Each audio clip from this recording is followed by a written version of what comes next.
dentro, eu estou chocando o meu irmão. Se eu estou chocando o meu irmão, eu estou indo contra o segundo mandamento, que é qual? Amar ao teu próximo.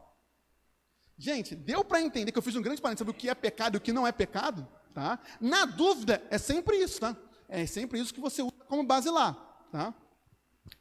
Então, voltando para cá.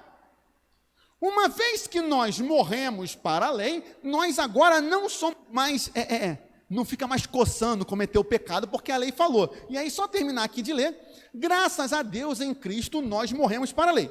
Agora, não precisamos viver na escravidão e temor, mas em uma nova vida. E aí, John Wesley comenta com muita propriedade. Morremos para o nosso antigo marido. Quem? A lei. Pode passar, por favor. Que diremos então? Que a lei é pecado? De modo nenhum, meus irmãos. A lei não é pecado. Jamais, ele vai explicar isso depois, mas veja. Mas eu não teria conhecido o pecado, a não ser por meio da lei. Veja, por quê? Ele explica. Porque eu não teria conhecido a cobiça se a lei não tivesse dito não cobice. Aqui está claro. Está muito claro. Né? Muito claro. Eu peguei um comentário da Bíblia de Estudo da Fé Reformada. O papel da lei designado por Deus, num mundo caído, é revelar a natureza do pecado. Só fazer um parênteses dentro do comentário. No Jardim do Éden não era assim, tá? No Jardim do Éden, a lei não servia para acusar, porque não tinha pecado. Veja que aqui ele faz questão de falar o quê? Num mundo caído.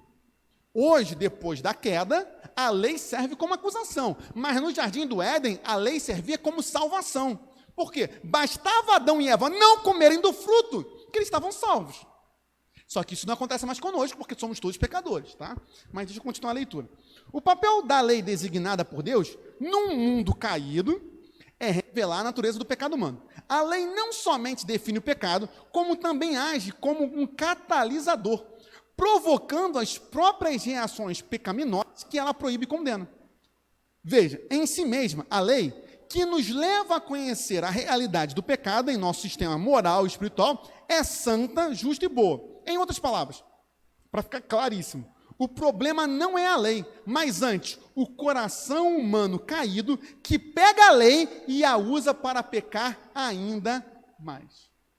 É exatamente isso, meus irmãos. Isso vale para qualquer coisa. O pecado não é a praia, o pecado é o que eu posso fazer ou não na praia, é isso. O pecado não é... Quer ver, o futebol é um bom exemplo. É pecado ir para estádio de futebol? Não, mas se eu vou para estádio de futebol, brigar com torcida organizada, é claro que é pecado, gente. Pessoas morrem todo ano. Agora um pouco menos, graças a Deus. Mas vocês sabem, tragédias gigantescas. Eu nunca vou esquecer, eu não lembro qual foi o time, isso tem alguns anos, que tacaram o vaso sanitário. Não sei se o irmão lembra disso. Do alambrado, tacaram o vaso sanitário e matou o cara. Gente, isso em estádio de futebol. Veja, é pecado em estádio de futebol? Claro que não. Agora, a questão é o que eu vou fazer. Esse é o ponto. Esse é o ponto, tá? Pode passar, por favor. Mas o pecado, aproveitando a ocasião dada pelo mandamento, despertou em mim todo tipo de cobiça. Porque sem lei, o pecado está morto. Sim, porque não haveria acusação. Aí eu fiz um comentário, esse aqui é meu. Vemos aqui, mais uma vez, a escravidão da vontade. Temos uma vontade escrava do pecado. Quando Deus, depois eu explico, oferece sua lei boa e perfeita, nosso Senhor Satanás desperta em nós, como rebelião à lei, toda a cobiça. É o que aconteceu no Éden. Como assim? Isso mostra o quão escravos nós somos do pecado. Sabe por quê? Porque é o seguinte, a lei de Deus traz vida para nós. E Deus fala, meu filho, não, vou dar o exemplo do pai e mãe. Meu filho, honra teu pai e tua mãe, para que sejam prósperos os teus dias na terra. É o primeiro mandamento com promessa. Você quer ter prosperidade? Honra teu pai e tua mãe. Deus falou. Então, meu filho, olha só, honra teu pai e tua mãe para teus dias serem prósperos. Só que nós somos tão escravos que o nosso Senhor Satanás fala assim, sabe o que você vai fazer? Não é isso. O que você vai fazer é desonrar teu pai e tua mãe. E a gente vai desonrar. Porque nós somos escravos de Satanás. E aí, quando é exatamente isso que está falando.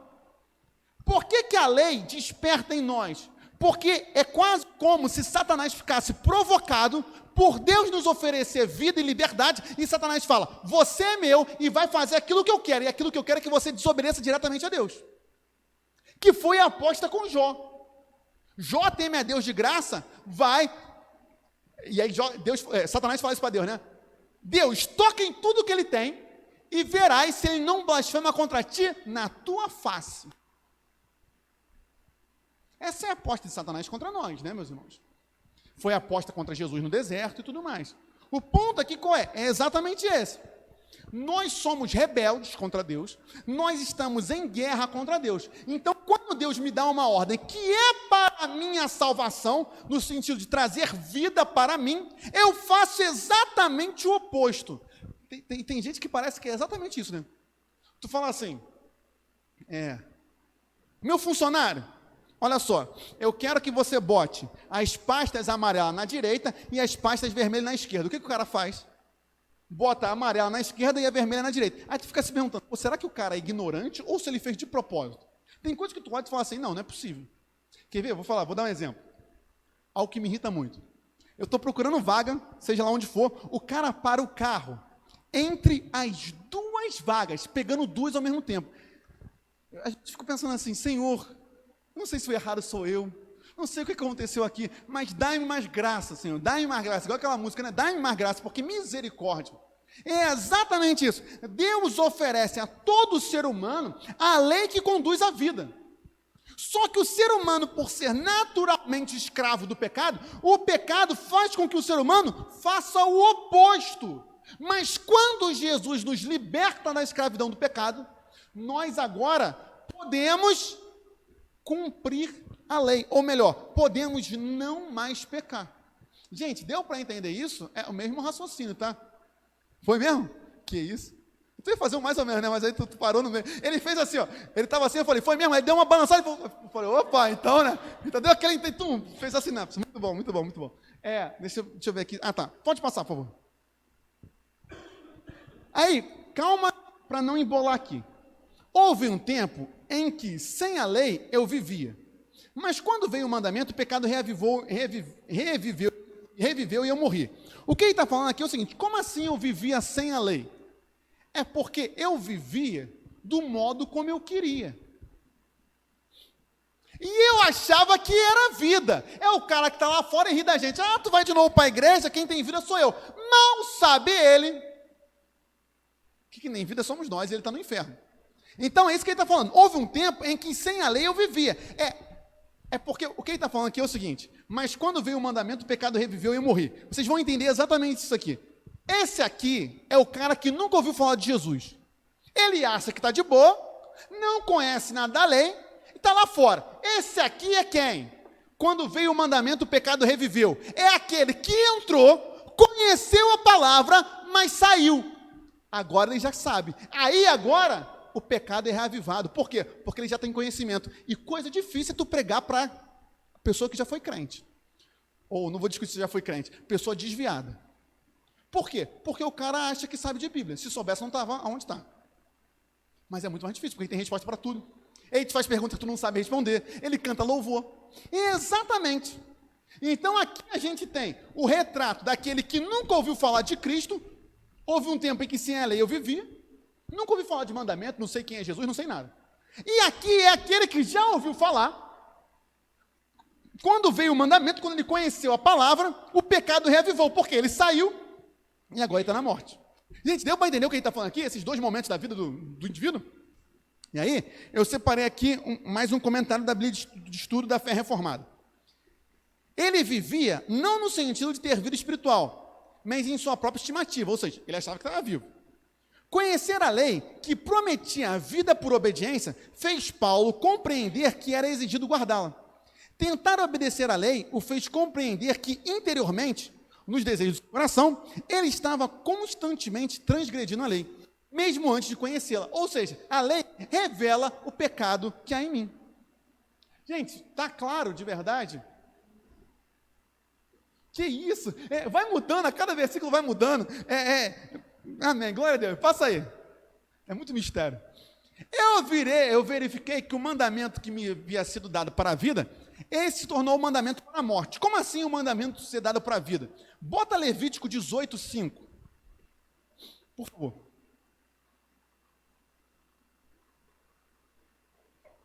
Bem, né? Muito claro. Portanto, guardem os meus estatutos e o meu juízo. Aqueles que os cumprir, por eles viverá. Eu sou o Senhor. Veja que Deus faz questão, né?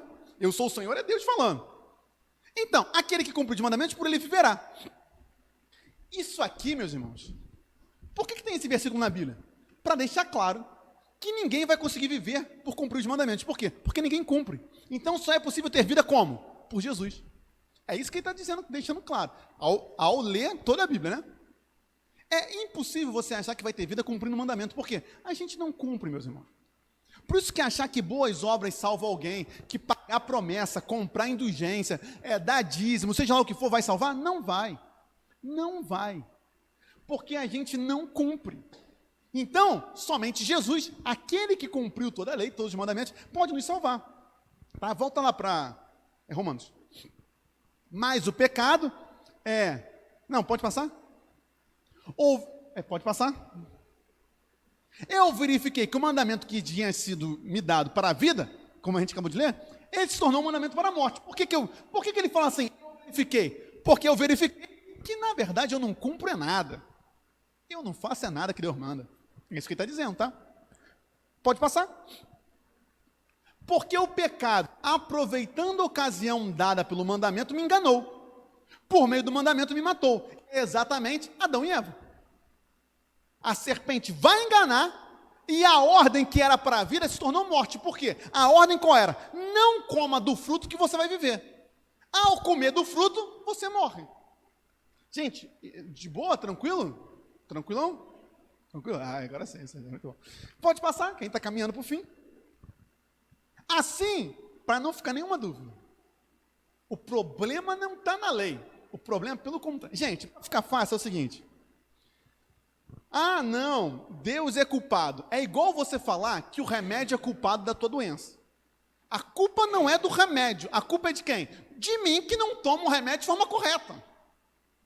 Não, a culpa é do açúcar. A culpa não é do açúcar. A culpa é minha que não posso comer açúcar e como. Aí estou ficando cego por causa da diabetes. O problema não é o açúcar. O problema sou eu que estou comendo o açúcar. Entendeu? A culpa é do leite. Não, se eu tenho intolerância à lactose, não adianta. Eu vou passar mal com leite. E aí não adianta, gente. O problema não está no leite, o problema está em mim que sou teimoso. Exatamente. O problema não é a lei, não é o mandamento. Porque a lei é santa e o mandamento é santo, justo e bom. Como assim? É santo porque foi dado por Deus que é santo. É justo. Veja, não há injustiça. Porque contempla a justiça de Deus. E é bom. Por quê? Porque quando Deus me dá uma ordem, é para o meu bem. Deus não me dá ordem para o meu mal, meus irmãos. Lembra do que Jesus falou? Se vós que sois maus sabeis dar boas coisas para os seus filhos, quanto mais no seu pai que está no céu. Ele fala assim, se o teu filho te pede um pão, tu vai dar um escorpião? Se o filho te pede um copo de água, tu vai dar uma cobra? Não. Então ainda mais Deus. O mandamento não é mal, a lei não é maldade, é santo, justo e bom. O problema não está na lei, o problema está em mim que não cumpre a lei. O problema não é o carro.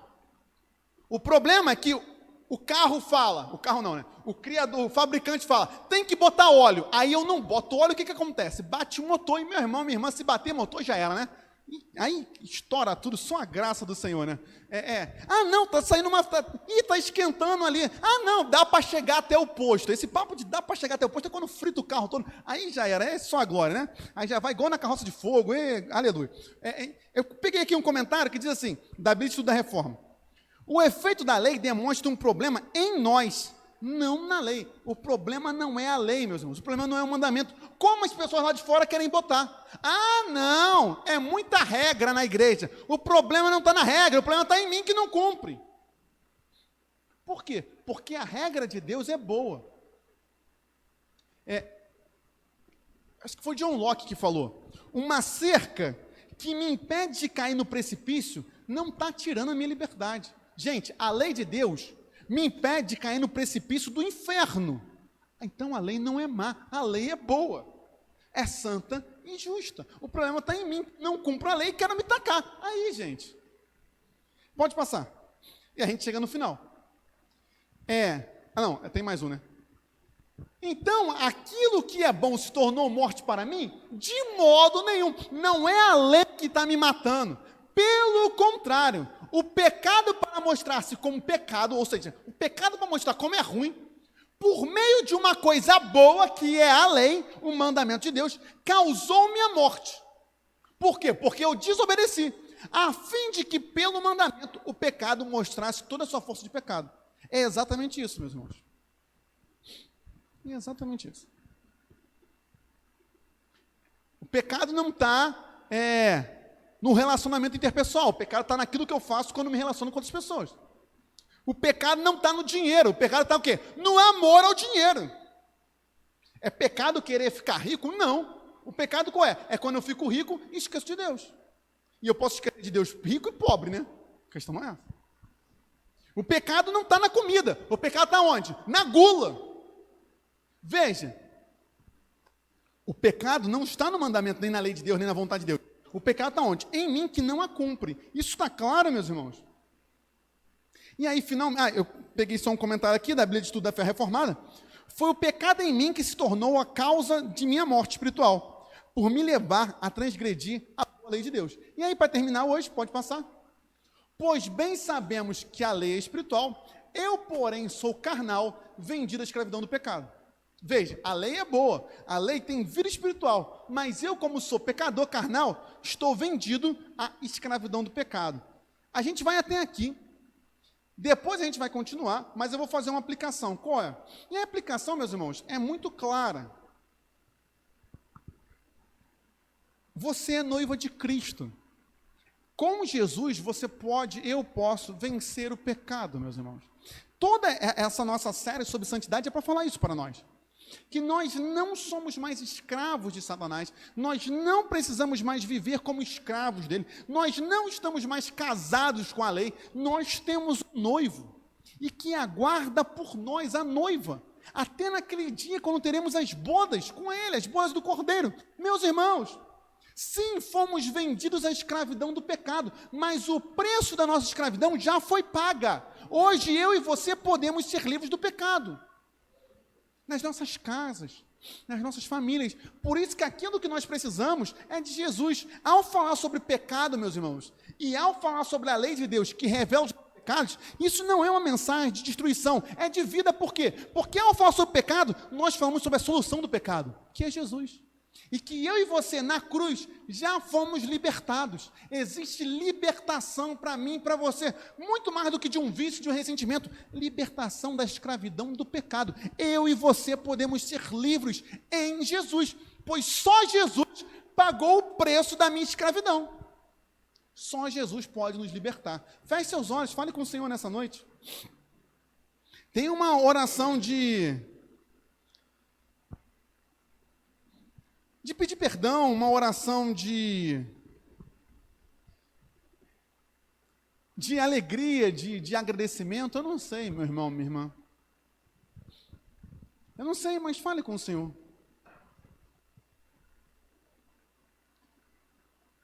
Peça perdão, misericórdia, agradecimento.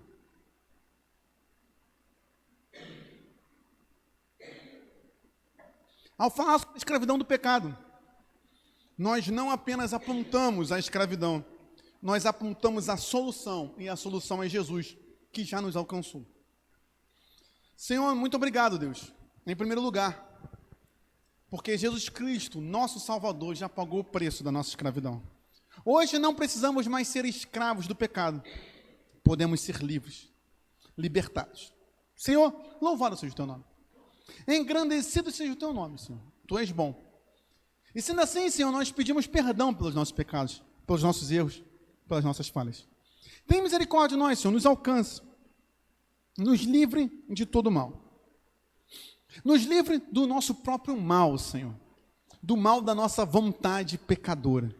Queremos ser libertados dessa vontade má que nós temos, de fazer o errado, de fazer o proibido.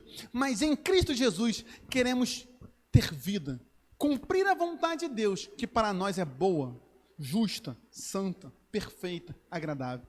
Louvado seja o teu nome, Senhor, que não apenas aponta nosso erro, mas nos fornece a solução, e a solução é o nosso Senhor Jesus Cristo. Louvado seja a ti, Senhor. Muito obrigado por tudo. Louvado e engrandecido seja o teu nome no meio da igreja. Essa é a nossa oração, em nome de Jesus. Amém. Amém, meus irmãos? Estamos encerrando o nosso culto, chegando no final. Falta um minutinho. Sexta-feira temos culto das mulheres. Então, mulheres, não percam essa oportunidade, se Deus quiser. Domingo que vem, domingo, dia das mães, estaremos aqui novamente para a glória de nosso Senhor Jesus Cristo. Feche seus olhos mais uma vez, Senhor, nos leva em paz para os nossos lares.